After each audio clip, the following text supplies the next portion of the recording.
Hello दोस्तों, मैं किफ़न स्वागत करता हूं आपका। आज हम पढ़ने वाले हैं 7 जुलाई 2022 का मोस्ट इम्पॉर्टेंट करेंट अफेयर्स, जो कि आपके सभी एग्जाम के लिए मोस्ट यूजफुल होने वाला है। तो लास्ट तक बने रहिएगा। यदि नए हैं तो प्लीज़ चैनल को सब्सक्राइब कर लीजिएगा, वीडियो को लाइक एंड शेयर भी कर दीजिएगा। तो चलिए स्टार्ट करते हैं।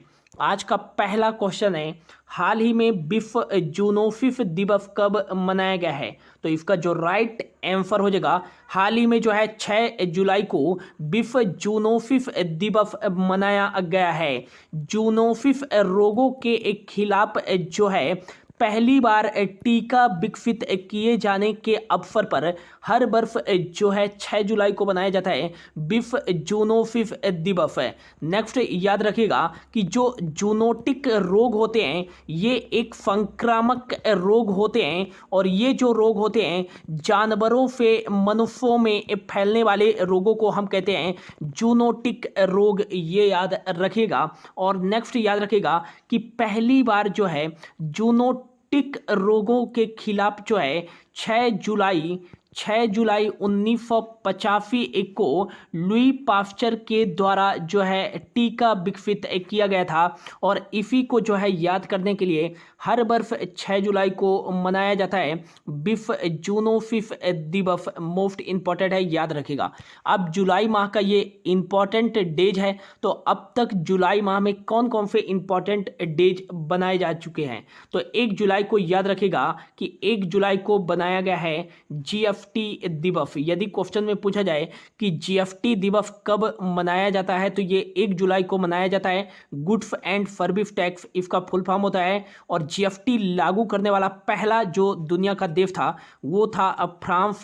कब लागू किया था? तो 1954 में। और जीएसटी लागू करने वाला पहला भारतीय राज्य कौन था? तो ये था असम, ये याद रखिएगा। नेक्स्ट आपको याद रखना है कि 1 जुलाई को ही मनाया गया है राष्ट्रीय चिकित्सक दिवस। राष्ट्रीय चिकित्सक दिवस कब मनाया जाता है? तो ये याद रखिएगा, राष्ट्रीय चिकित्सक दिवस 1 जुलाई को मनाया जाता है। और 1 जुलाई को ही मनाया जाता है चार्टर्ड अकाउंटेंट दिवस। चार्टर्ड अकाउंटेंट दिवस ये कब मनाया जाता है? तो चार्टर्ड अकाउंटेंट दिवस 1 जुलाई को मनाया जाता है। तो याद रखिएगा 3 इंपॉर्टेंट डेज बनाए जाते हैं 1 जुलाई को, जीएसटी दिवस और राष्ट्रीय चिकित्सक दिवस और चार्टर्ड अकाउंटेंट दिवस मनाया जाता है। नेक्स्ट याद रखिएगा 2 जुलाई। 2 जुलाई को कौन सा डे बनाया जाता है? तो ये याद रखिएगा 2 जुलाई 2022 को बनाया गया है अंतर्राष्ट्रीय सहकारिता दिवस है। नेक्स्ट याद रखिएगा कि क्या अंतर्राष्ट्रीय सहकारिता दिवस हर वर्ष 2 जुलाई को ही मनाया जाता है? तो बिल्कुल नहीं दोस्तों, अंतर्राष्ट्रीय सहकारिता दिवस जो है वो हर वर्ष जुलाई माह के पहले शनिवार को मनाया जाता है। फर्स्ट सैटरडे शनिवार को मनाया जाता है। और 2022 में जो है अंतर्राष्ट्रीय सहकारिता दिवस कब मनाया गया है? तो ये 2 जुलाई को मनाया गया है। नेक्स्ट याद रखिएगा कि 2 जुलाई को ही बनाया गया है विश्व खेल पत्रकार दिवस। विश्व खेल पत्रकार दिवस ये मनाया गया है कब? तो 2 जुलाई को ही मनाया गया है। तो 2 जुलाई को 2 इंपॉर्टेंट डेज याद रखिएगा, अंतर्राष्ट्रीय सहकारिता दिवस और विश्व खेल पत्रकार दिवस। अगला जो आता है 3 जुलाई। 3 जुलाई को कौन सा इंपॉर्टेंट डेज बनाया गया है? तो अंतर्राष्ट्रीय प्लास्टिक बैग मुक्ति दिवस। अंतर्राष्ट्रीय प्लास्टिक बैग मुक्ति दिवस ये कब मनाया जाता है? तो अंतर्राष्ट्रीय प्लास्टिक बैग मुक्ति दिवस ये हर वर्ष जो है 3 जुलाई को मनाया जाता है अंतर्राष्ट्रीय प्लास्टिक बैग मुक्ति दिवस। नेक्स्ट आपको याद रखना है 4 जुलाई। 4 जुलाई को कौन सा इंपॉर्टेंट डेज बनाया जाता है? तो ये याद रखेगा कि 4 जुलाई को जो है अमेरिका अपना स्वतंत्रता दिवस मनाता है। अमेरिका जो है अपना स्वतंत्रता दिवस मनाता है, ये याद रखेगा। और अमेरिका कब आज़ाद हुआ था? तो 4 जुलाई 1776 को आज़ाद हुआ था। और 4 जुलाई को ही जो है अमेरिका अपना स्वतंत्रता दिवस मनाता है। नेक्स्ट याद रखेगा कि हाल ही में किस देश ने गन कंट्रोल विधेयक पारित किया है? तो हाल ही में जो है अमेरिका देश ने गन कंट्रोल जो है विधेयक पारित किया है, ये भी मोस्ट इंपॉर्टेंट है करंट अफेयर्स की दृष्टि से। बढ़ते हैं अगले क्वेश्चन की ओर। अगला क्वेश्चन है, हाल ही में भारत का सबसे बड़ा शॉपिंग फेस्टिवल कहाँ आयोजित किया जाएगा? तो इसका जो राइट आंसर देगा, हाल ही में जो है भारत का सबसे बड़ा शॉपिंग फेस्टिवल ये दिल्ली में आयोजित किया जाएगा। लेकिन इसका आयोजन कब किया जाएगा? तो अगले साल 2023 में।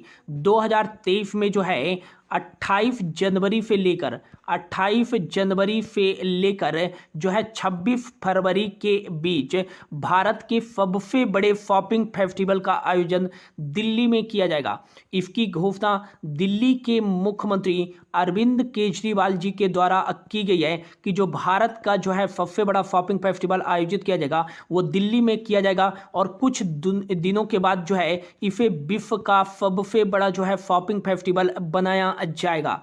नेक्स्ट याद रखिएगा कि भारत के इस जो है सबसे बड़े शॉपिंग फेस्टिवल में दिल्ली की संस्कृति के बारे में लोगों को अवगत कराने के लिए दुनिया भर के लोगों को आमंत्रित किया जाएगा एवं उनकी खरीदारी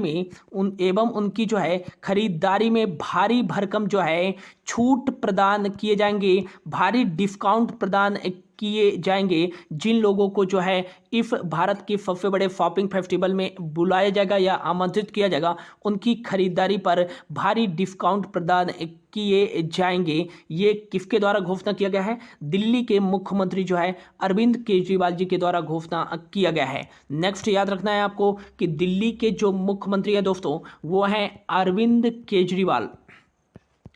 केजरीवाल जो हैं यहाँ के मुख्यमंत्री हैं और यहाँ के जो डिप्टी सीएम हैं वो हैं मनीष सिसोदिया जो हैं यहाँ के डिप्टी सीएम हैं, ये याद रखिएगा, उप मुख्यमंत्री। और हाल ही में जो है यहाँ के लेफ्टिनेंट गवर्नर कौन बने हैं? तो विनय कुमार, अनिल बैजल की जगह जो है विनय कुमार सक्सेना जो है हाल ही में यहाँ के जो है उपराज्यपाल बने हैं। मोस्ट इंपॉर्टेंट है, ये याद रखेगा कि हाल ही में जो है दिल्ली के उपराज्यपाल कौन बने हैं? तो ये बने हैं विनय कुमार सक्सेना। नई दिल्ली जो है यहाँ की राजधानी है। और नेक्स्ट आपको याद रखना है कि दिल्ली जो है किस नदी के किनारे स्थित है? काफी बार आपके एग्जाम में पूछा जा चुका है।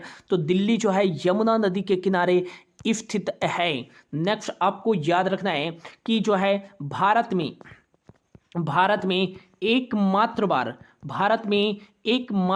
बार और जो है पहली बार राष्ट्रमंडल खेलों का, कॉमनवेल्थ गेमों का जो है आयोजन कब किया गया था? तो भारत में पहली बार और एकमात्र बार जो है कॉमनवेल्थ गेम, राष्ट्रमंडल खेलों का आयोजन 2010 में दिल्ली में ही आयोजित किया गया था। नेक्स्ट आपको याद रखना है कि जो है पहली बार, फर्स्ट टाइम जो है एशियाई खेलों का पहला संस्करण कहाँ आयोजित किया गया था? तो एशियाई खेलों का पहला संस्करण दिल्ली में ही आयोजित किया गया था। कब आयोजित किया गया था? तो 1951 में। और दूसरी बार एशियाई खेलों का आयोजन भारत में कहाँ किया गया था? तो दिल्ली में ही किया गया था। कब किया गया था? तो 1984 में। और अब तक जो है मात्र 2 बार जो है एशियाई खेलों का आयोजन दिल्ली में किया जा चुका है। नेक्स्ट याद रखिएगा कि हाल ही में जो भारत का पहला स्मॉग टावर जो बनाया गया है ये दिल्ली में बनाया गया है। हाल ही में जो है श्रमिक मित्र योजना की शुरुआत दिल्ली सरकार के द्वारा शुरू की गई है। और म्यूजिक बस की शुरुआत दिल्ली सरकार के द्वारा ही शुरू की गई है। आंगनवाड़ी ऑन व्हील्स पहल की शुरुआत भी दिल्ली सरकार के द्वारा शुरू की गई है। और नेक्स्ट याद रखिएगा देशभक्ति पार्क की स्थापना हाल ही में किस राज्य जो है केंद्र शासित प्रदेश के द्वारा शुरू की गई है? तो यह दिल्ली सरकार के द्वारा ही शुरू की गई है, ये आपको याद रखना है।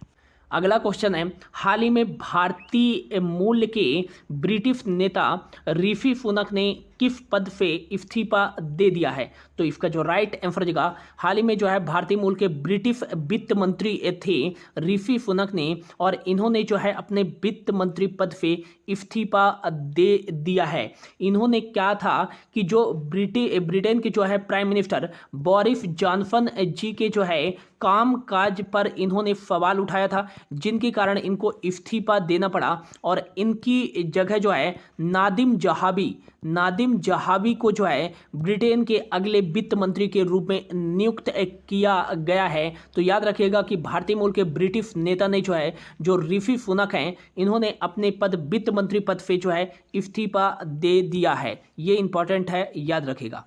अगला क्वेश्चन है, हाल ही में किसके द्वारा ऑपरेशन नारकोस के तहत 7.40 करोड़ रुपए के नशीले पदार्थों के उत्पादों को बरामद किया गया है? तो इसका जो राइट आंसर देगा, हाल ही में रेलवे प्रोटेक्शन फोर्स आरपीएफ के द्वारा जो है ऑपरेशन नारकोस के तहत जो है 7.40 करोड़ रुपए के नशीले पदार्थों के उत्पादों को बरामद किया गया है। बात करें आरपीएफ की स्थापना जो है 1872 में की गई थी और नई दिल्ली में जो है इसका हेडक्वार्टर स्थित है। ये भी इंपॉर्टेंट है, याद रखेगा। और नेक्स्ट याद रखेगा कि इसके वर्तमान में जो है डायरेक्टर जनरल कौन है? तो संजय चंदर जो हैं इसके वर्तमान में जो है डायरेक्टर जनरल हैं। नेक्स्ट आपको याद रखना है कि ऑपरेशन नारकोस है क्या? तो जून 2022 में जो है ऑपरेशन नारकोस शुरू किया गया था और इसका जो मुख्य उद्देश्य है वो है कि रेलवे के माध्यम से जितने भी नशीले पदार्थों की तस्करी की जाती है उनको रोकने के लिए जो है ऑपरेशन नारकोस शुरू किया गया था। और ये जो है 1 महीने तक चलने वाला अखिल भारतीय अभियान है ऑपरेशन नारकोस। ये याद रखिएगा, मोस्ट इंपॉर्टेंट है। ये स्टेटमेंट में क्वेश्चन पूछा जा सकता है कि ऑपरेशन नारकोस किससे संबंधित है? तो ये याद रखिएगा कि रेलवे में नशीले पदार्थों को रोकने से संबंधित है ऑपरेशन नारकोस। एक याद रखिएगा कि वर्तमान में जो है सेंट्रल रेलवे मिनिस्टर कौन है? तो वर्तमान में सेंट्रल रेलवे मिनिस्टर जो है अश्विनी वैष्णव है। अश्विनी वैष्णव वर्तमान में सेंट्रल रेलवे मिनिस्टर है। अगला जो क्वेश्चन है, हाल ही में भारतीय विश्वविद्यालयों संघ association of Indian universities AIU के अध्यक्ष के रूप में किसे नियुक्त किया गया है? तो इसका राइट आंसर देगा, हाल ही में सुरंजन दास को जो है एसोसिएशन ऑफ इंडियन यूनिवर्सिटी के 101वें अध्यक्ष के रूप में नियुक्त किया गया है। और इन्हें कितने साल के लिए नियुक्त किया गया है? तो 1 साल के लिए जो है इन्हें नियुक्त किया गया है। एसोसिएशन ऑफ इंडियन यूनिवर्सिटीज की स्थापना जो है 1925 में की गई थी। हेडक्वार्टर नई दिल्ली में है और इसके वर्तमान में जो कह सकते हैं कि डायरेक्टर जनरल हैं वो कौन है? तो ये याद रखिएगा कि इसके पंकज मित्तल जो है वो है डिप्टी डायरेक्टर जनरल। और नेक्स्ट याद रखिएगा अध्यक्ष किसे नियुक्त किया गया है? तो सुरंजन दास को नियुक्त किया गया है जो है एसोसिएशन ऑफ इंडियन यूनिवर्सिटीज के अध्यक्ष के रूप में। और ये 101वें अध्यक्ष बने हैं एसोसिएशन ऑफ इंडियन यूनिवर्सिटीज के।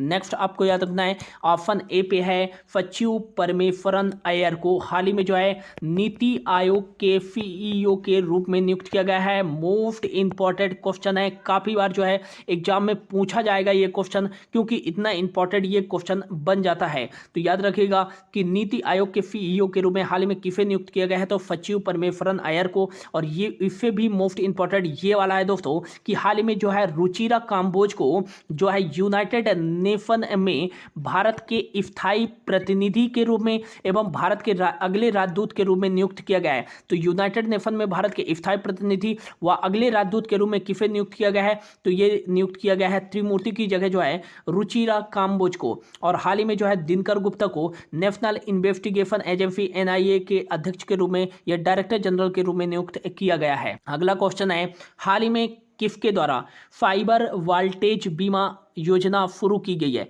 तो इसका जो राइट आंसर हो जाएगा FBI state bank of India general insurance के द्वारा जो है फाइबर वोल्टेज बीमा योजना शुरू की गई है। इसका मुख्य उद्देश्य है फाइबर धोखाधड़ी के माध्यम से वित्तीय नुकसान को बचाना। इसका मुख्य उद्देश्य है ग्राहकों की वित्तीय सुरक्षा प्रदान करना फाइबर धोखाधड़ी से। और यह जो है योजना फाइबर वोल्टेज बीमा योजना FBI जनरल इंश्योरेंस के द्वारा शुरू की गई है, जिसकी स्थापना 2009 में की गई थी। मुंबई में इसका हेडक्वार्टर है। इसमें 70% हिस्सेदारी स्टेट बैंक ऑफ इंडिया की है। और प्रकाश चंद्र जो है वर्तमान में इसके MD एंड CEO हैं प्रकाश चंद्र, ये याद रखिएगा FBI जनरल इंश्योरेंस की। अगला क्वेश्चन है, हाल ही में किस देश के क्रिकेट बोर्ड ने अपने पुरुष और महिला क्रिकेटरों को समान वेतन देने की घोषणा की है। तो इसका जो राइट आंसर हो जाएगा, हाल ही में जो है न्यूजीलैंड के क्रिकेट बोर्ड ने जो है अपने यहाँ के पुरुष एवं महिला क्रिकेटरों को जो है समान वेतन देने की घोषणा की है और यह जो है योजना लागू हो जाएगा 1 अगस्त 2022 से समान जो है वेतन पुरुष और महिला क्रिकेटरों को दे होगा और यह 1 अगस्त 2022 से स्टार्ट हो जाएगा। न्यूजीलैंड की बात करें तो न्यूजीलैंड की जो राजधानी है वो है वेलिंगटन। वेलिंगटन जो है यहाँ की राजधानी है। डॉलर यहाँ करेंसी चलती है, ये याद रखिएगा।